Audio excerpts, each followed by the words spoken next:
Hi, and today, have you ever felt na naisakit sa likod sa imong lukod-lukod, likod sa imong tuhod, na ay nipitik, so ni-snap siya, and then di mo mapiko, maglisod na ka og piko sa imong tuhod, sometimes di sa kakatulid, so you cannot bend the knee, sometimes it's very difficult to straighten it, you feel like it's being locked in one position.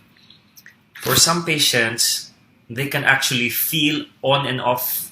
Sometimes no pain at all. Sometimes sakit kaayo. Especially when you're bending, especially when you're walking on uneven surfaces. Kanang gitawag dili patag na gilakawan nila.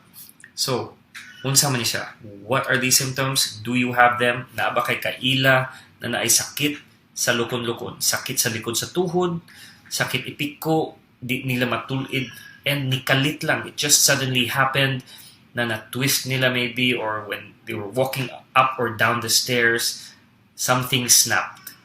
And now, very difficult to bend or straighten the knee.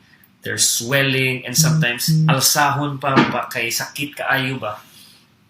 If you have these symptoms, this video is for you.